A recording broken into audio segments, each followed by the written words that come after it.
ಜನನ ನವೆಂಬರ್ 5, 1988, ದೆಹಲಿ, ಭಾರತ. ಒಬ್ಬ ಭಾರತೀಯ ಅಂತಾರಾಷ್ಟ್ರೀಯ ಕ್ರಿಕೆಟಿಗ. ಅವರನ್ನು ಕ್ರಿಕೆಟ್ ಇತಿಹಾಸದಲ್ಲಿ ಅನೇಕರು ಶ್ರೇಷ್ಠ ಬ್ಯಾಟ್ಸ್ಮನ್ಗಳಲ್ಲಿ ಒಬ್ಬರೆಂದು ಪರಿಗಣಿಸುತ್ತಾರೆ. ಕೊಹ್ಲಿ ಇಂಡಿಯನ್ ಪ್ರೀಮಿಯರ್ ಲೀಗ್ (ಐಪಿಎಲ್) ನಲ್ಲಿ ರಾಯಲ್ ಚಾಲೆಂಜರ್ಸ್ ಬೆಂಗಳೂರು (ಆರ್ಸಿಬಿ) ಪರ ಆಡುತ್ತಾರೆ ಮತ್ತು ಹಿಂದೆ ನಾಯಕತ್ವ ವಹಿಸಿದ್ದರು. ಅವರು ಟೆಸ್ಟ್ ಕ್ರಿಕೆಟ್, ಏಕದಿನ ಅಂತರರಾಷ್ಟ್ರೀಯ ಪಂದ್ಯಗಳು (ಒಗಳು) ಮತ್ತು ಟಿ20 ಅಂತರರಾಷ್ಟ್ರೀಯ ಪಂದ್ಯಗಳು ಟಿ20I ಎಂಬ 3 ಅಂತರರಾಷ್ಟ್ರೀಯ ಸ್ವರೂಪಗಳಲ್ಲಿ ಭಾರತೀಯ ಕ್ರಿಕೆಟ್ ತಂಡದ ಮಾಜಿ ನಾಯಕರು ಆಗಿದ್ದಾರೆ. ಅವರನ್ನು ಭಾರತದ ಅತ್ಯಂತ ಯಶಸ್ವಿ ನಾಯಕರಲ್ಲಿ ಒಬ್ಬರನ್ನಾಗಿ ಮಾಡಿದ್ದಾರೆ. ಕೊಹ್ಲಿ ತಮ್ಮ ಶಿಸ್ತು ಮತ್ತು ಬದ್ಧತೆಗಾಗಿ ತಂಡದ ಸದಸ್ಯರು, ಎದುರಾಳಿಗಳು ಮತ್ತು ಕ್ರಿಕೆಟ್ ಅನುಭವಿಗಳಿಂದ ಪ್ರಶಂಸೆ ಗಳಿಸಿದ್ದಾರೆ. ಅವರು ಕ್ರಿಕೆಟ್ನ ಮುಖವನ್ನು ಮತ್ತು ಆಟಕ್ಕೆ ನೀವು ಹೇಗೆ ತಯಾರಿ ನಡೆಸುತ್ತೀರಿ ಎಂಬುದನ್ನು ಬದಲಾಯಿಸಿದ್ದಾರೆ. ಅವರು ಹೊಂದಿರುವ ಶಿಸ್ತು ಯಾವಾಗಲೂ ಎದ್ದು ಕಾಣುತ್ತದೆ ಎಂದು 2023 ರ ಕ್ರಿಕೆಟ್ ವಿಶ್ವಕಪ್ನಲ್ಲಿ ಕೊಹ್ಲಿ ಅವರನ್ನು ಟೂರ್ನಮೆಂಟ್ನ ಆಟಗಾರ ಎಂದು ಹೆಸರಿಸಿದ ನಂತರ ಕ್ರಿಕೆಟ್ ದಿಗ್ಗಜ ಬ್ರಿಯಾನ್ ಲಾರಾ ಕೊಹ್ಲಿ ಬಗ್ಗೆ ಹೇಳಿದರು. ತ್ವರಿತ ವಿವರಣೆಯ ವಿಷಯಗಳು. ಜನನ ನವೆಂಬರ್ 5, 1988, ದೆಹಲಿ, ಭಾರತ. ವಯಸ್ಸು 36. ಎಲ್ಲಾ ಸಂಬಂಧಿತ ವಿಷಯವನ್ನು ನೋಡಿ. ಕೊಹ್ಲಿ ಹಲವಾರು ಕ್ರಿಕೆಟ್ ದಾಖಲೆಗಳನ್ನು ಹೊಂದಿದ್ದಾರೆ. ಅವುಗಳಲ್ಲಿ ಏಕದಿನ ಪಂದ್ಯಗಳಲ್ಲಿ ಅತಿ ಹೆಚ್ಚು ವೈಯಕ್ತಿಕ ಶತಕಗಳು ಮತ್ತು ಏಕದಿನ ವಿಶ್ವಕಪ್ನ ಒಂದೇ ಆವೃತ್ತಿಯಲ್ಲಿ ಅತಿ ಹೆಚ್ಚು ರನ್ ಗಳಿಸಿದ ದಾಖಲೆಗಳು ಸೇರಿವೆ.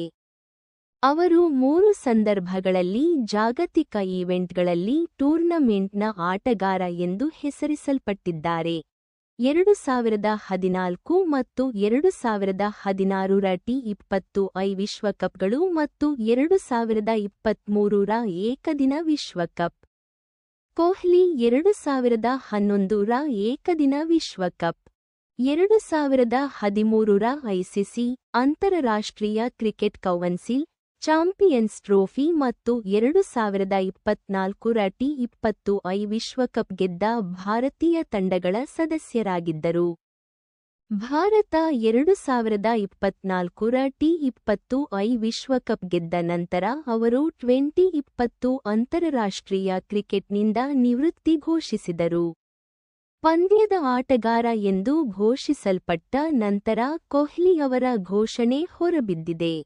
ಕೊಹ್ಲಿ ಜನಪ್ರಿಯ ಬಾಲಿವುಡ್ ನಟಿ ಮತ್ತು ನಿರ್ಮಾಪಕಿ ಅನುಷ್ಕಾ ಶರ್ಮಾ ಅವರನ್ನು ವಿವಾಹವಾದರು. ಆರಂಭಿಕ ಜೀವನ ಮತ್ತು ವೃತ್ತಿಜೀವನ. ವಿರಾಟ್ ಕೊಹ್ಲಿ ನವೆಂಬರ್ 5, 1988 ರಂದು ಭಾರತದ ದೆಹಲಿಯಲ್ಲಿ ಜನಿಸಿದರು.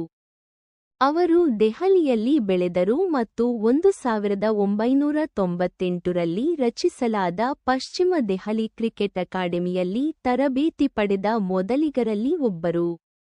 2002 ರಲ್ಲಿ ಅವರು ದೆಹಲಿ ಅಂಡರ್-15 ತಂಡಕ್ಕಾಗಿ ಆಡಿದರು ಮತ್ತು 2003 ರಿಂದ 04 ವಿಜಯ್ ಮರ್ಚೆಂಟ್ ಟ್ರೋಫಿಯಲ್ಲಿ ದೆಹಲಿ ಅಂಡರ್-17 ತಂಡಕ್ಕಾಗಿ ಆಡುವ ಮೂಲಕ ಅತಿ ಹೆಚ್ಚು ರನ್ ಗಳಿಸಿದ ಆಟಗಾರರಾಗಿದ್ದರು.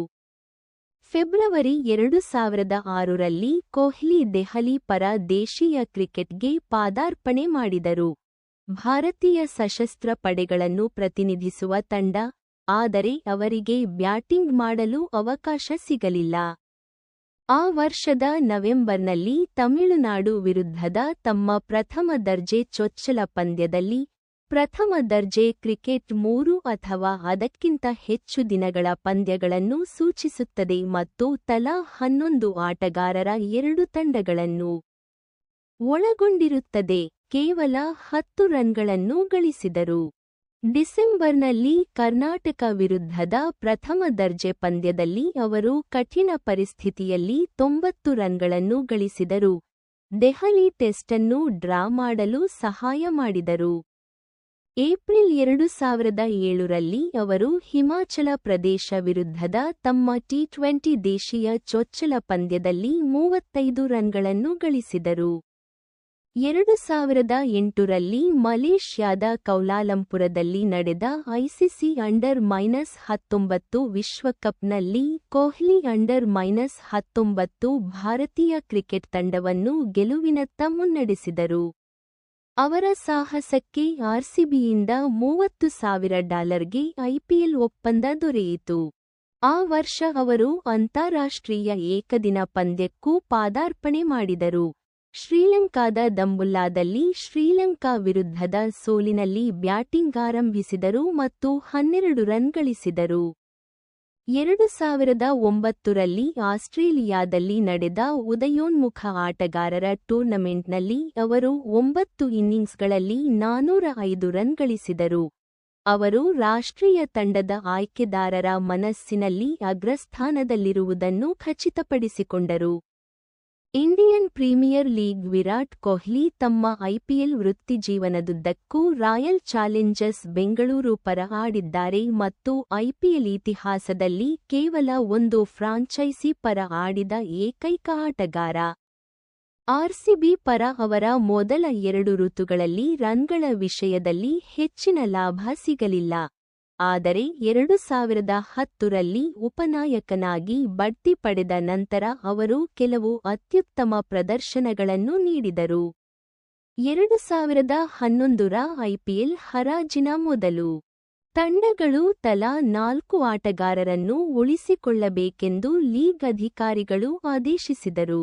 ಆರ್ಸಿಬಿ ಉಳಿಸಿಕೊಂಡ ಏಕೈಕ ಆಟಗಾರ ಕೊಹ್ಲಿ, $1 ಮತ್ತು 80 ಸೆಂಟ್ ಮಿಲಿಯನ್ಗೆ. ಆರ್ಸಿಬಿ ಲೀಗ್ ಫೈನಲ್ ತಲುಪಿದಾಗ ಅವರು ಕೆಲವು ಪ್ರಮುಖ ಇನ್ನಿಂಗ್ಸ್ ಆಡಿದರು ಆದರೆ ಆ ವರ್ಷ ಚೆನ್ನೈ ಸೂಪರ್ ಕಿಂಗ್ಸ್ ವಿರುದ್ಧ ಸೋತರು. ಅನಿಯಮಿತ ಪ್ರವೇಶವನ್ನು ಪಡೆಯಿರಿ ಬ್ರಿಟಾನಿಕಾ ಪ್ರೀಮಿಯಂ ಅನ್ನು ಉಚಿತವಾಗಿ ಪ್ರಯತ್ನಿಸಿ ಮತ್ತು ಇನ್ನಷ್ಟು